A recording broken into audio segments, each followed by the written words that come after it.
Radio vision के श्रोताओं को मेरा प्यार भरा नमस्कार। मैं Harvinder Kaur Sethi, past district president of lioness club Akola.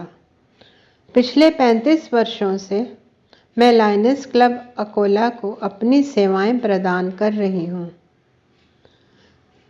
Sikh धर्म के संस्थापक जगत गुरु गुरु नानक देव जी के प्रकाश पर्व की आप सबको बहुत बहुत बधाई।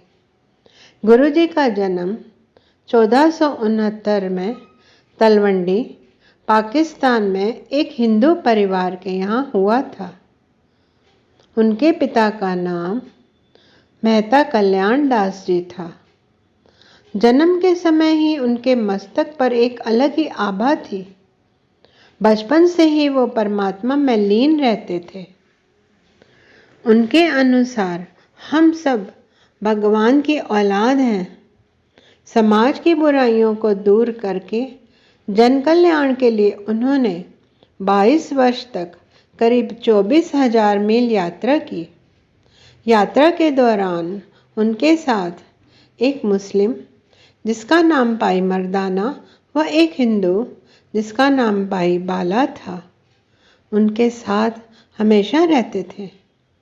उन्होंने हरिद्वार, अयोध्या, प्रयाग, काशी, गया, पटना, मणिकरण, जगन्नाथपुरी, रामेश्वरम, सोमनाथ, द्वारका, बीकानेर, कुरुक्षेत्र, मुल्तान, लाहौर, कश्मीर, सुमेर पर्वत, नेपाल, ताशकंद, हिमाचल, सिक्किम, तिब्बत, नानकिन, मक्का, मदीना, बगदाद, काबुल, कंधार, सिलोन, लंका आदि सभी जगहों पर भ्रमण किया व लोगों को परमात्मा से जोड़ा।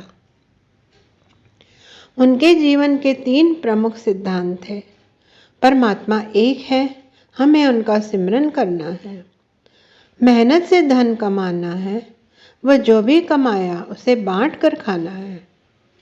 उनके बाद के 9 गुरुओं ने भी इन्हीं सिद्धांतों को आगे बढ़ाया। 10 गुरुओं के 240 वर्ष के अथक प्रयास से सिख धर्म की स्थापना हुई। 10वें गुरु गुरु गोबिंद सिंह जी ने गुरुओं की व भक्तों की वाणी को एकत्रित कर गुरु ग्रंथ साहिब में अंकित किया। वो हमें उसे गुरु मानने का आदेश दिया। 1708 नांदेड़ में गुरु गोबिंद सिंह जी ज्योति ज्योत समाए।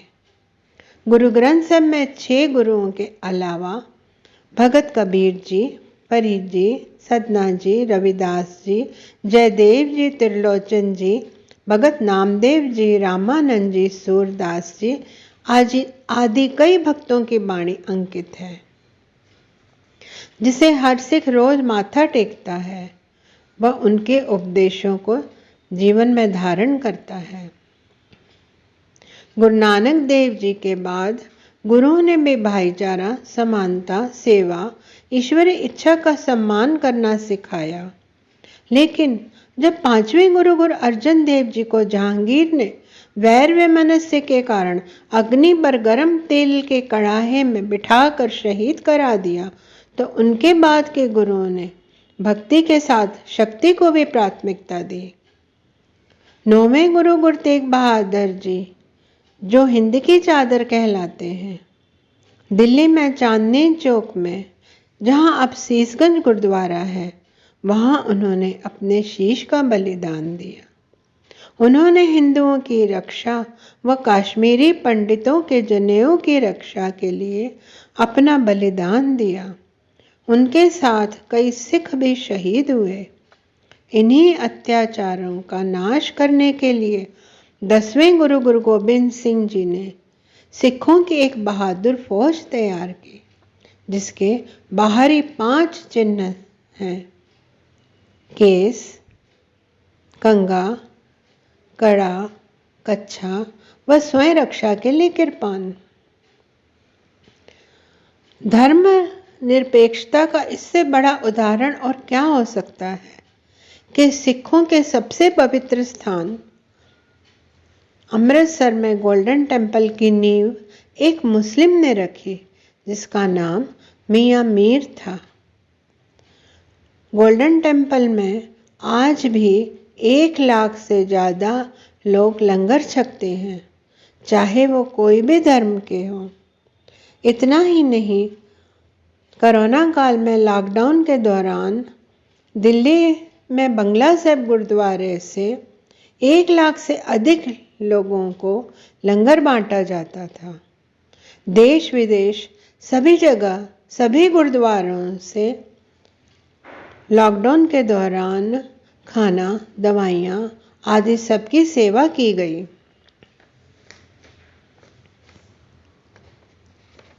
गुरु गोबिंद सिंह जी ने धर्म की रक्षा के लिए अपने सर्वस्व बलिदान कर दिया।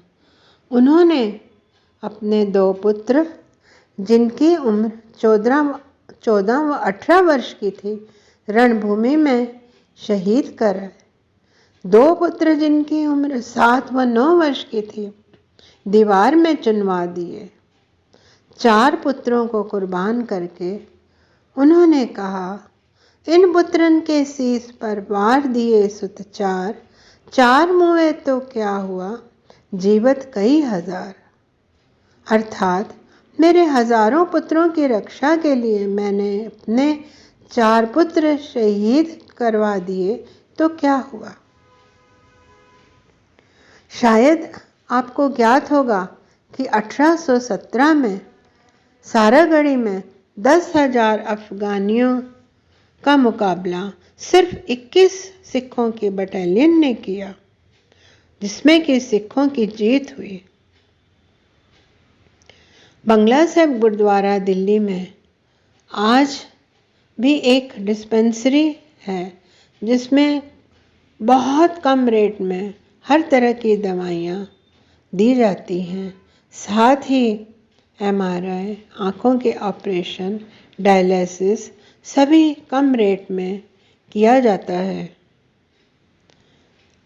कहीं भी प्राकृतिक आपदा हो, सिख समुदाय विश्व के किसी भी कोने में मदद के लिए हमेशा तैयार रहता है। हैरानगी की बात तो ये है कि आर्मी में 15% सिख हैं, जबकि पॉपुलेशन का 2 हिस्सा सिर्फ सिखों का है। फिर भी उन्होंने आज तक कभी आरक्षण नहीं मांगा। सिख का अर्थ है शिष्य और धर्म का अर्थ है दैवी गुण व शुभ कर्मों को जीवन में धारण करना, संपूर्ण मानवता की सेवा करना, सबको एक ही दृष्टि से देखना। जो भी हम कार्य कर रहे हैं उसे पूरी निष्ठा व लगन से करना। समय आने पर धर्म की रक्षा के लिए अपने प्राणों का बलिदान भी देना पड़े तो पीछे नहीं हटना। यही सिख धर्म के सिद्धांत हैं। गुरु जी के उपदेशों पर चलना यही सच्ची भक्ति है। फिर क्या फर्क पड़ता है कि हम उस परमात्मा को किसी भी नाम से पुकारें, राम, रहीम, खुदा। पूजा करें, तीर्थ जाएं, हज करें, वेद का तेप पढ़ें, नीले वस्त्र ओढ़ें या सफ़ेद पहने। इन्हीं भावों को इन पंक्तियों में दर्शाया गया है, जो कि गुरु ग्रंथ साहिब में अंकित है। गुरु की कृपा हमें तभी हासिल होगी जब हम उनका हुक्म मानेंगे। कोई बोले राम राम, कोई खुदाए, कोई सेवे गुसैया, कोई अलाए। कोई बोले राम राम, कोई खुदाए, कोई सेवे गुसैया, कोई अलाए। कारण करन करन करीम, कृपा धार धार रहीम, कृपा धार धार रहीम। कोई नावे तीरथ, कोई हज जाए, कोई करे पूजा, कोई सिर निवाए, कोई करे पूजा, कोई सिर निवाए। कोई पढ़े वेद, कोई कतेब, कोई ओढ़े नील, कोई सफेद, कोई ओढ़े नील, कोई सफेद। कोई कहे तुर्क, कोई कहे हिंदू, कोई बाछे बिशत, कोई सुरगिंदु, कोई बाछे बिशत, कोई सुरगिंदु। कह नानक जिन हुक्म पछाता, प्रभु साहिब का तिन भेद जाता, प्रभु साहिब का तिन भेद जाता। कोई बोले राम राम, कोई खुदाए, कोई सेवे गुसैया, कोई अलाए, कोई अलाए। वाहिगुरु जी का खालसा, वाहिगुरु जी की फतेह।